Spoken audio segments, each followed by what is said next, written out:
Okay. And so we asked Rabbi Shachter to be able to give us some divrei chizuk and applying what we're learning in Kohelet, the wisdom of Shlomo Melech to our own to our lives here. We're especially after last week. It's been a really tough, emotionally draining week, and we got to hear some words of wisdom. So, Rabbi, thank you so much for taking time out of your busy schedule and joining us. And thank you. Okay, thank you, Esty, and thank you to all of you for being here. All I can say is mekaneh bachem. I am jealous of all of you who have the opportunity to live in Eretz Yisrael and to breathe the avira de Eretz Yisrael every day.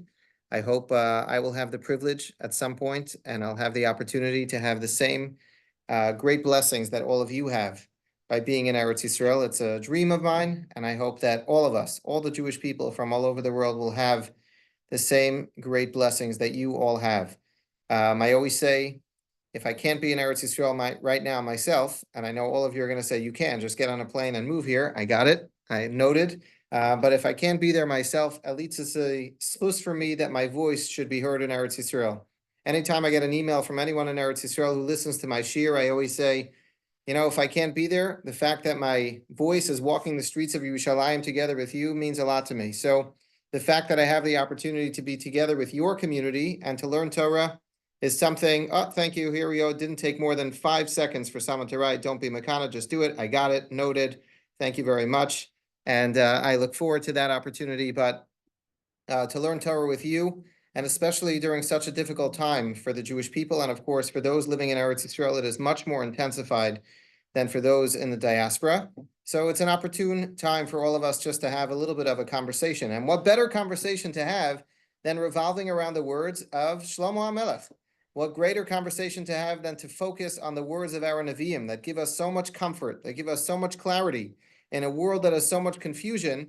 So that's what I wanted to pick up on this evening, and I thank you for making this beautiful series of learning together, trying to go through some of the lessons of Koheles. What I'm going to be speaking about today, or I should say for you this evening, is the topic I was given is the times of closeness and the times of distance.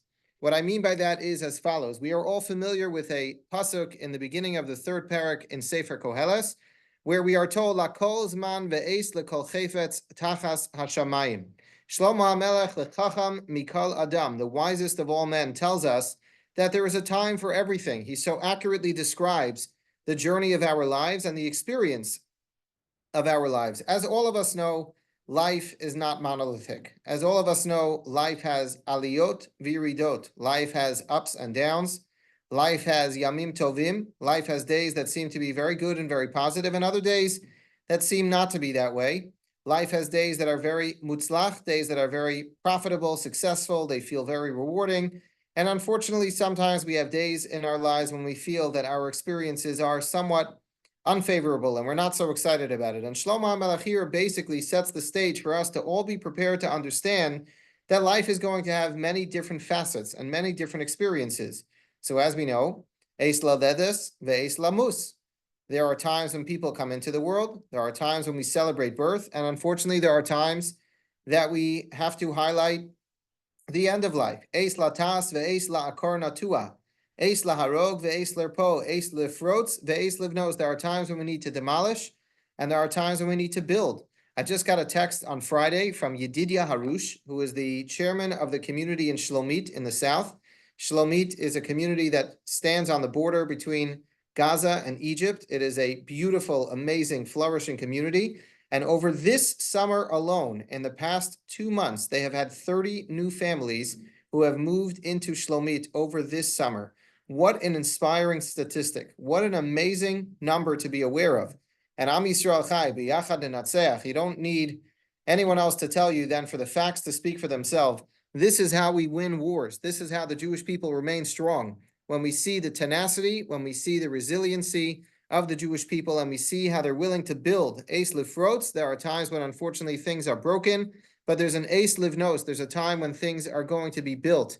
And I am just amazed by the tenacity of the Jewish people. We are told, Eis livkos, there's a time to cry, ve'eis lischok, a time to celebrate, a time to laugh, when it seems in our time that many of those experiences seem to be all melded into one experience. It's not as if you have time in your day to cry and a different time that is set aside to celebrate. You know, we go to a wedding and we say, Emeshkachechi Yerushalayim, Al Rosh Simchasi. We talk about how at the time of our excitement, we also have space in that celebration when we think about the other aspects of life. And this is the cycle of life. Life rotates, and as we know, it has many different stops and many different junctures and different phases. And every person, every family, every community has their own period of grace, of calm, and different periods of turmoil and unfortunate difficulty. And that is just the way of life. I always think about it just from my own experience, which is somewhat limited. I'm a young man, but I feel sometimes that it's overwhelming when I have someone in our community who will come to talk to me in the morning about they just got married, the husband is in school, the wife is in school, they don't have jobs, they're trying to figure out what to do, they don't have shalom bayis yet, they're trying to just get comfortable in their marriages, and they'll come to have a discussion about whether or not they can use birth control. And that same day, I will have a different couple from our community that will come to me and say, we've been married many years and we're struggling with infertility, and we're trying to figure out, you know, how to move forward and what we should do and who we should speak to and which doctors we should see and which clinic we should go visit. And it's just amazing how different experiences can be in the same community at the same time, and people are simply not aware. I remember one year, there was somebody who came to me in the middle of the 9 days, and he wanted to know about building a new home. Can the workers come and do construction in the middle of the 9 days before Tisha B'Av? And that very same day, somebody else in the community came to talk to me about his house going into foreclosure. We have different experiences, and some people experience one and some the other, and sometimes in the complexity of our world, we experience all of these at the same time, and we have to figure out in our own minds how to process it and how to make sense of everything that we see on the journey and experience of life. You'll notice that one of the things that is mentioned there in the pasuk is Eis Lischok and Eis Lirkod. What are those actually a reference to? When are we supposed to be excited? When are we supposed to be celebrating? Rashi writes there on the pasuk in Koheles, don't mistakenly think that Eis Lischok means anytime you want to enjoy, anytime you want to celebrate, that is what is being referenced here. No. Says Rashi, that is a reference to Liyasid Lavo. As we're told, Az Yimale Schok Pinu. And Shlomo HaMelech promises us, as all the Nevi'im do as well, that we will all have the opportunity to have that moment of schok, to have that experience of being excited, of celebrating, of being back. Litzion berina v'liyushalayim beis mikdashcha v'simchas olam. That is something that certainly we pray for, something that, of course, we all look forward to. And what does it mean, Eis Rekod? What does it mean that there's a time when all of us are going to dance? So the Medrash writes there on that pasuk, Eis Rekod is referring to the pasuk in Sefer Zechariah, when the pasuk tells us, Urechovo sa'ir yimalu, yiladim v'yilados mesachkim berchovoseh. We're going to come to a time, which I think we have come to, when you're going to have young and old all coming, converging onto the streets of Yerushalayim and enjoying the experience of what it means to be back, to rejuvenate the city of Yerushalayim and regentrify the area once again. So that is what we think about. What I would like to focus on is not all of these different parallels or differences, because I think all of them are important and all of them need their own discussion. All of them has a lot to say, but something that I would like to feel, I talk about and just discover a little bit more deeply, because it's something that I struggle with, and I would be surprised if it wasn't something that other people are thinking about as well, is sometimes we have feelings of closeness to HaKadosh Baruch Hu, and sometimes we have feelings that make us feel very far away. And that is something that I very much feel during the past 11 months. There are times when we've seen Yad Chazaka Vizra Hanatuya. We have seen the hand of Hashem that has been so clear, so obvious, and so evident to all of us. And there are other times when we feel Keli Lama Azavtani, when we ask HaKadosh Baruch Hu, how have you abandoned us and how have you forsaken us? And how can this be happening after all of our efforts and all of our energies? How can we have one devastating moment after another? So there's a very interesting story that is told in the Medrash in Bereshis Rabbah. The Medrash tells us, Matrona Achas, an aristocratic woman, Shala Rabbi Yossi ben Chalafta, engages in conversation with Rabbi Yossi ben Chalafta. who was one of the greatest of the Tanoim. And she asked him, Lekama yamim bara HaKadosh Baruch Hu es olama. How many days did it take God to create the world? And he's very surprised. He doesn't understand. What kind of question is that? Everybody knows Ki sheishes yamim asa Hashem es hashamayim ves haaretz. Everybody knows the first parak in Chumash. Everyone understands that God created the world in 6 days, and on the seventh day he rested. So what are you asking? And she turns back to him and says, okay, you're correct. If we're both in agreement that God created the world in 6 days, me'az ve'ad ata mahu oseh.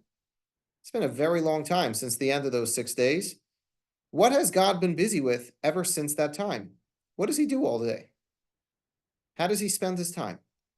And Rabbi Yossi ben Chalafta responds and he says, it's a good question. He gave her 2 answers, but one of the answers he gave her was, from that time, HaKadosh Baruch Hu has been busy being bona sulamos, building ladders. Mashbil lazeh umeirim lazeh. HaKadosh Baruch Hu is raising this one up and lowering that one. And that, I believe, is really the experience of all of our lives. We're in a relationship with the Ribono Shel Olam. It's real. It's real life experiences that we go through. There are times when we feel that we are on top of the ladder and we feel very, very close. There are other times that we feel maybe we have been cast down or cast aside off the ladder or all the way to the bottom. And it's confusing and it's hard.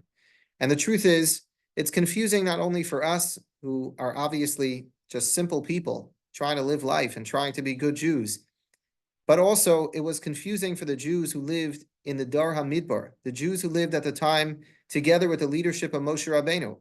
After all, after they experienced the great miracle of Yetzias Mitzrayim, of Kriyas Yamsuf, of all the Makos, we are told in Az Yashir, Vayaminu ba'Hashem v'Moshe Avdo, that the Jewish people actually saw. They saw, they believed, it was so obvious, it was so evident, it was so clear. And yet those same Jewish people were the ones who turned around and said in the very same Parsha, Parshas B'Shalach, Hayesh Hashem b'kirbeinu im ayin. How can it be those same Jews who saw Etzba Elokim, those same Jews who were able to see with such clarity the indisputable fact, the truth that God was there protecting them, that God was there loving them, that God was there embracing them? How could it be that just a little bit later on in the Parsha we have this sentiment of Hayesh Hashem b'kirbeinu im ayin? And of course, it doesn't mean that God left anyone. Of course, it doesn't mean that God has forsaken his people, but it means that from our perspective, we sometimes feel very distant and we do not fully understand what our relationship with HaKadosh Baruch Hu is all about. And the reason for that is because our relationship with him is a very dynamic process. It is not something that is always going to be the same. It is completely open to change. It is always able to be adjusted. Of course, during Chodesh Elul, we have a sentiment of Ani L'Dodi V'Dodi Li. We feel in so much love. We want to come closer. Not everybody throughout every stage of their life feels the same way as they do during Chodesh Elul, or during Rosh Hashanah davening, or on Yom Kippur, or in Aseret Yemei Tshuva. Sometimes we feel differently. The dynamics continue to shift. And that is because the Ribono Shel Olam runs our world in very mysterious ways. We don't fully understand the way he goes about the affairs of our world, which is why the Navi Yeshaya says, Ki lo machshavosai machshavosechem, velo darchechem derachai. The way that I, God, thinks is not the way that you necessarily think. The way that you lead your lives is not necessarily the way that we lead our lives. Ki gavu shamayim me'aretz, ken gavu derachai midarchechem, umachshavosai mimachshavosechem. That means the same way that there is a tremendous chasm between the heaven and earth, that is also the chasm that exists between our way of thinking, our way of understanding, and God's way of thinking and understanding. You know, every day, the highlight of our davening is when we say Kedusha. In Kedusha, there are 2 main phrases that we focus on. The first one being, Kadosh, Kadosh, Kadosh, Hashem Tzevakos, Melo Chal Haaretz Kivodo. Then we make a second comment, which is, Baruch Kivod Hashem Mimekomo. When you think about those 2 phrases, which are from 2 different Nevi'im, you will notice that it sounds very different. We're describing our relationship with God in very different ways. In the first one, we say, Meloch al haaretz kevodo. I walk outside and all I feel and all I see is God all over the place. It is so overwhelming. It is so clear to me. It's Meloch al haaretz kevodo. On the other hand, when we mention the second pasuk of Baruch Kevod Hashem mimakomo, it almost makes it feel as if God is somewhat constricted. God is somewhat confined to a space. And he doesn't fill every aspect of my life. And it's not so clear to me that he is everywhere. It is not Melo Chal Haaretz Kevodo. So why do we have this discrepancy? Why do we have this difference between Pasuk A and Pasuk B? My father once told me, Rav Asher Weiss told me the same idea, that perhaps it's as follows. You need to think about who the authors of these two psukim actually were. One was authored by a Navi who lived at the time of the Beis Hamikdash al Tila, when the Beis Hamikdash was in its entirety, in its perfection. And the other lived at a time when the Beis Hamikdash was bichurbana, when the Beis Hamikdash was destroyed. So if you live at a time when you have a Beis Hamikdash, you're walking the streets of Yerushalayim, and you feel, indeed, Melo Chal Haaretz Kevodo. You feel that God's presence is permeating every aspect of our lives, every corner of our world. It's so clear to you, it's so evident. And yet, if you live at a time of Churban Beis Hamikdash, you understand that God is still here. You understand that God has promised, Ki lo yitosh Hashem amo. But yet, from your perspective, you don't see God with clarity the same way you may have seen him at a different juncture in Jewish history. And you obviously turn around and praise him and thank him for being a part of your life and for being the mainstay of your life, but at the same time, you phrase it very differently. You'll say, Baruch Kevod Hashem mimakomo. God seems to be confined. He seems to be constricted. He seems to be in his corner. He doesn't seem to be permeating every aspect of my life. It is not so clear. It is not so obvious. It is not so evident to me. But that is the consummate experience of the Jew. Because at different phases in our lives, we will indeed feel differently about this relationship. Sometimes in our own lives, when one gets married, when they have a child, when they have a very special milestone, when they have a lot of nachas, when they have something to be excited about, they feel Melo Chal Haaretz Kevodo. Unfortunately, when somebody goes through a different kind of experience, sometimes they feel Baruch Kevod Hashem mimakomo. God may not feel as close and as connected to me as I normally would like to feel, but I still praise him and I still thank him. And that is the consummate experience of a Jew. And that is the complexity of the relationship that we describe. You know, the Chafetz Chaim is a very interesting mashal when he talks about a guest who comes to a community. Esti, I just said this in the shir last week, so I don't want to bore you. I'll say something else. Moshe Rabbeinu asked, Hodieni nader achecha. Moshe Rabbeinu, you said you listened to my other shir, so I don't want to overlap too much. Moshe Rabbeinu says, Hodieni nader achecha. He asks HaKadosh Baruch Hu, tell me your ways. And the Gemara asks, what does that mean? What does he want to understand about HaKadosh Baruch Hu? And the Gemara says, Moshe Rabbeinu's specific question was, Tzadik veralo, Rasha v'tovlo. Why is it that some people seem to be righteous and yet they suffer, and other people seem to be wicked and they seem to be having a good life? It doesn't really make sense. And Moshe Rabbeinu asks, Hodieni nader achecha, allow me to understand, allow me to appreciate, what is this all about? How does the system work? And the answer that HaKadosh Baruch Hu gives him is, V'ra'isa sachorai ufanai lo yera'u. You're going to see my back, but you will not see my front. How do you interpret that answer? What does it even mean? You will see my back and you will not see my front.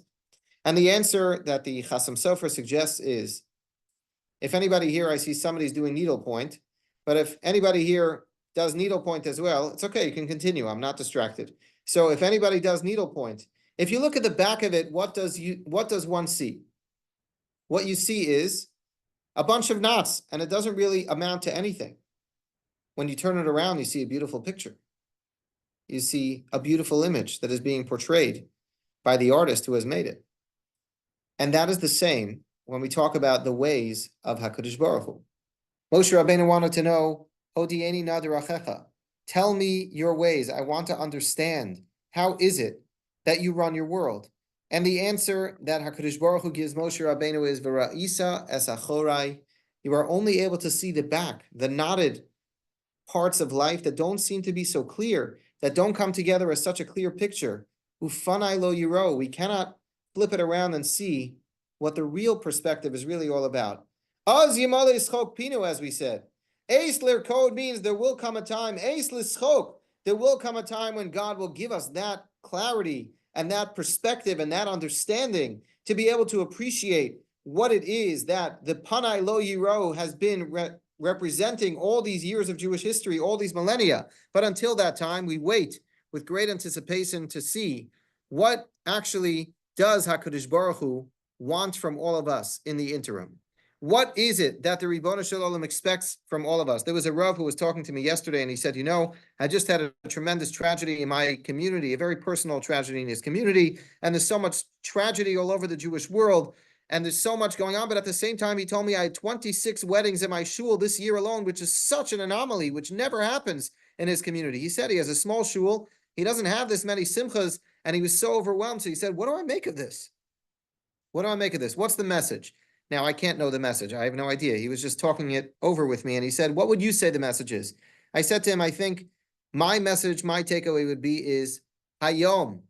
We're going to say on Rosh Hashanah, Hayom Ta'amseinu, Hayom Tigadleinu. That means focus on what you're in the middle of today. Focus on the task at hand today.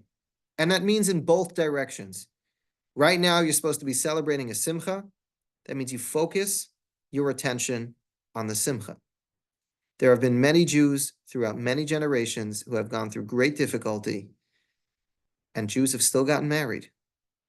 And to the contrary, they have gotten married despite all of this because they want to show the strength and the continuity of who the Jewish people are and the resiliency of who the Jewish people are.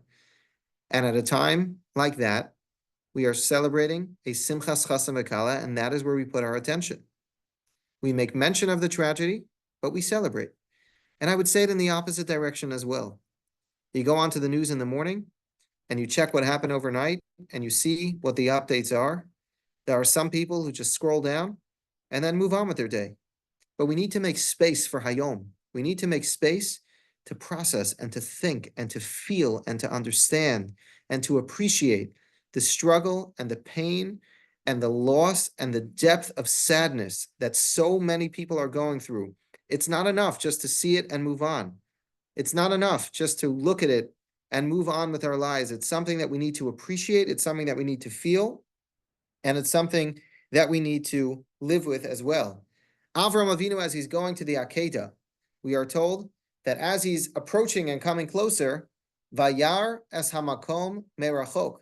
So simply translated, it means Avram Avinu is coming closer, and from a distance, he sees the destination. From a distance, he sees where he's supposed to go and where he's supposed to land. However, there are those who suggest that maybe it means Vayaras hamakom merachok. He sees at that moment of his life when there was such a lack of clarity, when there was so much confusion. What does God want from me? He told me, Ki Yitzchak Ikar Lechazera. He told me that Yitzchak is going to be my prodigy. Yitzchak is going to be my future. After all these years of infertility, he finally gives me a child. And now you tell me, Ha'aleu Sham Liola, how can this be? And with all that confusion, Avram Avinu sees the Makom, means God himself, who is sometimes referred to as Makom Shel Olam. God, to him, seems to be at a great distance. God seems very far away from him, and he cannot understand, where is God at this moment in my life? Vayar es hamakom merachok. Avram Avinu had confusion at that moment of his life because he couldn't understand what God wanted from him. And all of us have moments of life when we feel the same way. I once thought maybe this is the reason why when we have somebody who is sitting Shiva, the bracha, the tefillah that we offer for them is Hamakom Yenachem Eschem. Very unusual way to refer to the Ribono Shel Olam. A very unusual way to refer to HaKadosh Baruch Hu by the name Hamakom. And perhaps the reason why is based on this comment by Avram Avinu. There are times, even in Avram Avinu's life, when he felt the Ribono Shel Olam seemed to be very far away from him, seemed to be very confusing and very distant. And what we offer this individual as they are going through this painful time in their lives is Hamakom Yenachem Eschem. We hope that Makomo Shel Olam, that sometimes feels very far away from you, especially at times like this, in times of crisis, in times of danger, in times of sadness, we hope that that God that is referred to as Hamakom will come and give you the ability to feel a nechama, to feel his embrace, and to feel his love as he comes back into your life and as you are able to feel him once again. In Shir HaShirim, the Psukim mention, Hinei zeh omeid achar kaslenu, which means, our beloved, which is a reference to HaKadosh Baruch Hu, stands behind the wall. Mashgiach min hachalonos meitzitz min hacharakim. He looks out of the window and he peeks through the peephole. And you wonder, Rabbi Yisrael Salanter asked the question, what is the difference between those two phrases? They seem to be highlighting the same thing. Somebody stands behind the wall and he looks at what's happening on the other side. Why do we need these two beautiful descriptions that seem to be saying the same thing? And the answer, explains Rabbi Yisrael Salanter, is as follows. When I have a window, it is complete transparency. I can see you and you can see me. If I wave to you, you can wave back. We both see each other with absolute clarity. What happens when you have a peephole and it's not the window that has so much clarity? Imagine for a moment you're sending your child off to school and you're putting the kid on the bus, but the child wants to feel a sense of independence.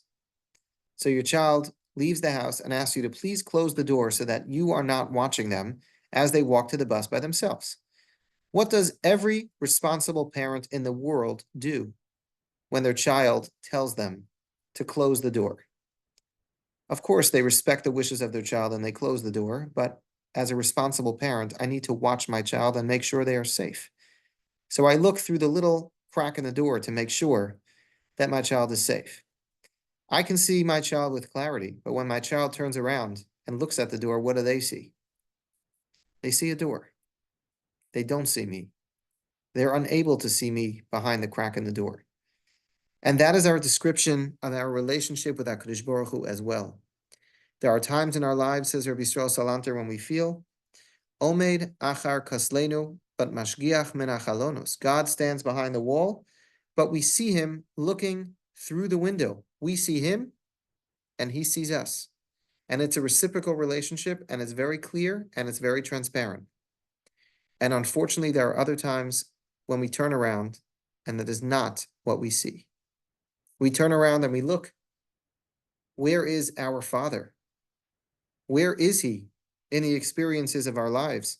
In Parshas Vayelech, we're going to read, Va'anochi haster aster panai bayom hahu. There are times in Jewish history when God seems to hide his face. And we turn around and we look ferociously to bring God back into the experience of our lives. We don't understand how can it be that God seems to be forsaking us. But what we need to remember at those moments and at those junctures of Jewish history is, yes, when you turn around, you don't see him.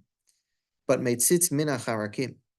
Even at moments like those, God continues to run the affairs of our lives, and he continues to look through the crack in the wall. And when we turn around, we cannot see him, but he sees us and he is watching. And that promise of Ki lo yitosh Hashem amo is one that continues to be alive and strong, even at times when we seem to have a great lack of clarity. As you go through the book of Koheles and you read and learn the many lessons of Shlomo HaMelech, and there is so much because all of these lessons are timeless. The words of Shlomo HaMelech, and the truth is the words of all of our Nevi'im. As we see, so many of them are coming true. We're experiencing the reality of these Nevi'im and their words and their prophecies. We're seeing it, b'chush, we're seeing it in real life, in real time. We're seeing it play out. And we hope that those words of the Navi, Az Yamale Schok Pinu, Az Yamale Schok Pinu, is what we say in Tehillim, but as Rashi writes, when our pasuk says Eis L'Schok, that is what we look forward to. That is what we think about. When our pasuk says Eis L'Rkod, Eis L'Rkod, about dancing, we talk about Urachovos Ha'ir Yimalu, Iladim V'ilados Mesachkim B'Rechovoseha, when we'll have the opportunity once again to come back and celebrate all of the Nevi'im, all of their prophecies, all that they have told us would be the forecast of the future of the Jewish people. That is what we so excitedly look forward to. And as we say every day in our davening, "V'sechazena einenu b'shuvcha l'tzion b'rachamim." We look forward to the opportunity when God will come back and allow us to have that experience together as the entire united Jewish people, to come back, to feel that embrace, to feel that nechama. As we said in yesterday's Haftorah, ki ayin ba'ayin yiru b'shuv Hashem tzion. I believe what it means is, doesn't mean our eye will match up with God's eyes. It means our perspective will match up with His. We will no longer have any of these questions. Ki ayin ba'ayin yiru b'shuv Hashem tzion. When God will come back and allow us to have the full picture and the full perspective, we will once again celebrate together with Him, and we will have that opportunity of Eis Rakod, of Eis Lischok, of all of the opportunities that all the Nevi'im describe for us. And I look forward. You guys are lucky that you're going to have the opportunity to be there a moment before the rest of us. But Amir Hashem, we look forward to that experience and to that privilege. Ki ayin ba'ayin yiru, b'shuv Hashem tzion, b'mhera v'yameinu, amen v'amen.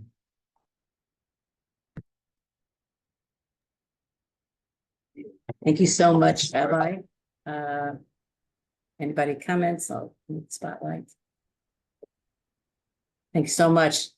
It was a pleasure to learn together. It was a pleasure to learn together. And Amir Hashem, we should come together for happy things and have happier things to talk about. Ezrat Hashem. Okay. You should be able to give us good besuras tovas from Eretz Yisrael. Amen, amen. Okay. Wishing everyone a wonderful evening.